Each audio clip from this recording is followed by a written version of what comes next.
Hello, my name is Tom Hall and welcome back to Not for Noobs. I'm here to talk about all the world's gaming and help you get the best knowledge when it comes to games and how they run on PCs all over the world. This will be your guide on what me and multiple other guests think about top games all over the world. Today we are joined by Mitch Burton, my close friend, and he will be sharing his thoughts and personal experiences on gaming over the years. So Mitch. When did you first get into gaming? So I probably first got into gaming when I was about 5 years old, when my mum first got an iPad. I basically went onto the App Store because she never used it, downloaded a bunch of free games, and that's where it all started really.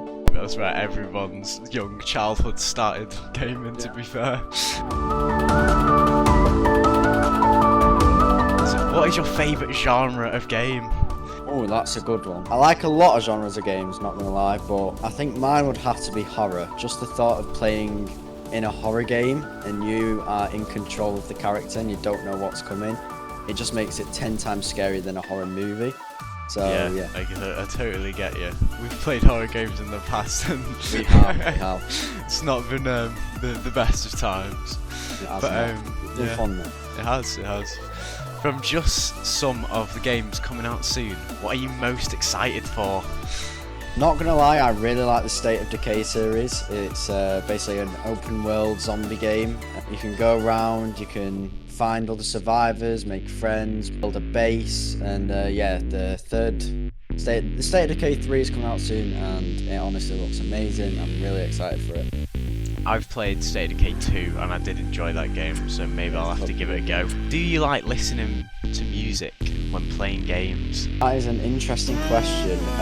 If I find myself raging at games, which I do quite a lot, I will usually put on some calming music just to relax the vibes a little bit. And even if I'm playing a relaxing game, relaxing music just helps go with it. I play music all the time, but then sometimes it puts me off my game, so you never know. So Mitchell, what is your third favourite game of all time? Honestly, my third favourite game of all time has got to be FIFA 22. It's the first FIFA I've played since FIFA 17, and back then I was not into football at all, so I have not a clue what I was doing. But FIFA 22 is a really good game, it really passes the time. Only thing I don't like about it, and this probably stops it from getting first or even second spot, is that it is so scripted and it just makes me so angry. This is one of the games that I have to play music on so I don't smash my bets. Totally get it. I've played FIFA in the past, it's not one of the most calming games.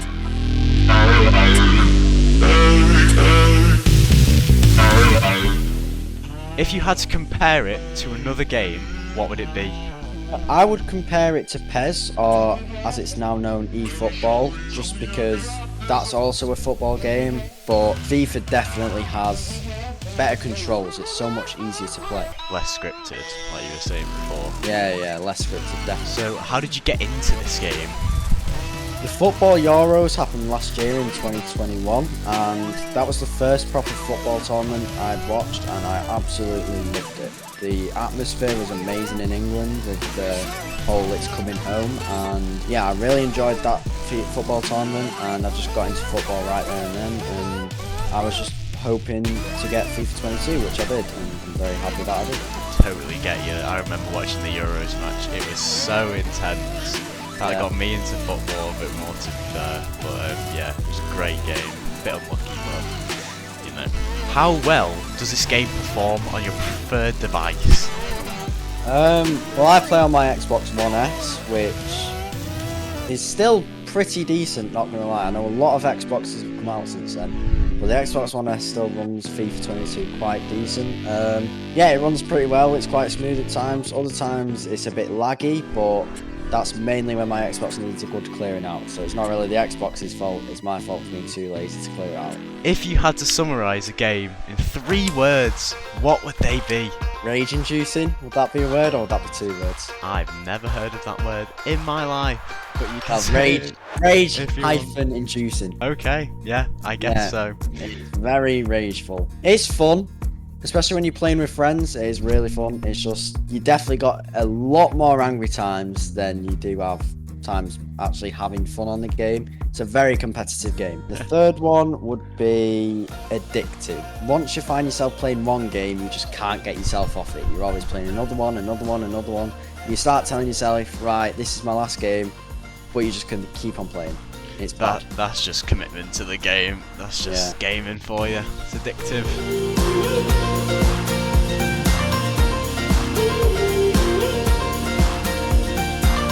So Mitch, what is your second favourite game of all time?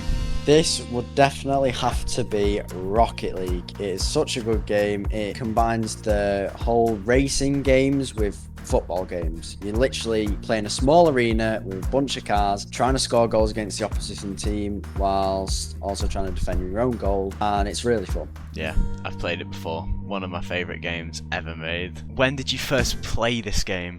I actually played the game the first year it came out, so I am a true OG to the game. Honestly, I think I played it like December of the year it came out, just because that's when I first got an Xbox for my birthday, and I also got the Rocket League game disc, so that was the only game I was playing. At first I was awful at the game, but right now I am not sound big-headed, but I'm amazing at the game. I've played with you in the past. You are very good at that game. If you had to compare Rocket League to another game, what would it be? Honestly, I'm going to have to go back here and say FIFA, just because they're both about football, but they're very different games. First of all, Rocket League has no football players. You literally just play as cars. And two, like I said in the first point, it's cars. You don't play as players. It's literally just cars hitting a football, trying to score a goal with them. If you had to summarise this game in 3 words, what would they be?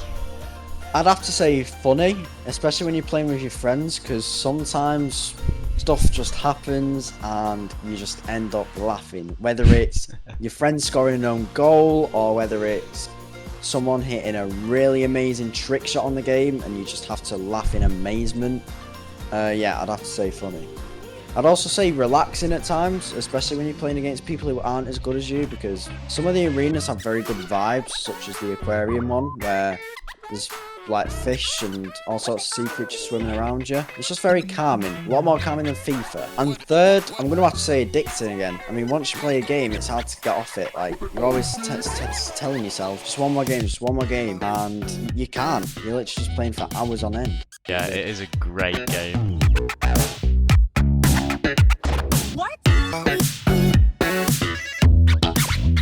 So Mitch, we've had your third game, we've had your second favourite game, but here we are, your first favourite game of all time. What is it? Honestly, Minecraft has to take the huge #1 spot for this one. It is such a good game. It's a massive part of my childhood. I don't know where I'd be without Minecraft. It has helped me through the darkest times. And yeah, I just love the game. Minecraft is one of my favourite games of all time. The amount of hours I've spent on that game, and all it is blocks. Blocks and creatures, that's all it is. So, when did you first play this game? Like Rocket League, I'm an OG to this game. I played it late 2011 on my tiny puny iPad 2. Yes, I am that true of an OG that I played the Minecraft PE Lite edition. I also played the PE Lite. I think I got it on my little Samsung tablet at the age of like 10. We should just get medals for it. We should just get medals for it. But no, the game has been out for so long and it's still so popular. Okay, so if you had to compare Minecraft to any other game, what would it be? Okay, right here I'm going to say something very controversial. I think Minecraft and Roblox have had a massive rivalry since they have both came out. Minecraft and Roblox are very similar games. They're both about creating and both about imagination. Both have the pros and cons. Obviously, I'm going to say Minecraft is the better out of the two just because it takes the #1 spot. But Roblox is still a good game too. It's just Minecraft, you can do so much more. There's just a lot more you can do on Minecraft that you can't do on Roblox. Well, Roblox is all basically people-made games. Minecraft you can be as creative as possible, like you can do whatever you want. But yeah, there are some limitations to Roblox. That's probably why it's less population. But to be fair, it's still had a massive glow up over the years. So Mitch, what do you love about this game? Alright, so going back to what I said earlier, I really love Minecraft just because it's helped me through basically my whole life. As a kid, I first saw Minecraft PE Lite on the App Store and I just downloaded it, and honestly, I had so much fun on that game. It honestly made me cheer up every day. In terms of being specific, I just love the game due to its limitless abilities. You can do anything you want, and when you play with your friends, it's so much fun because you and your friends that's when you and your friends really have your moments together, because you're honestly just having a laugh, creating stuff together, you're just building relationships all the time. So true, like you've got it spot on there, mate. So, how well does this game perform on your preferred devices? Believe it or not, I have Minecraft on every device possible. That's how much I love the game. I usually play on my PC just because my PC is a lot more powerful than my other devices, and it's a lot easier to control using a keyboard and mouse. It's very smooth on PC. On Xbox, however, it is quite slow, so I tend to avoid playing on Xbox at all times. It takes like 10 minutes to load onto the game, and at the time you don't want that. You just kind of want to load onto the game straight away and just get into a world and start playing. I also have it on my phone, which is fast, but obviously a phone isn't the biggest screen possible, so it's quite hard to control, so PC is definitely the way to go for me. Thank you for listening to Not For News today, and thank you Mitch for coming on and giving us your personal experience from your life of gaming. That's all for now. See you all next time for more gaming knowledge. Goodbye.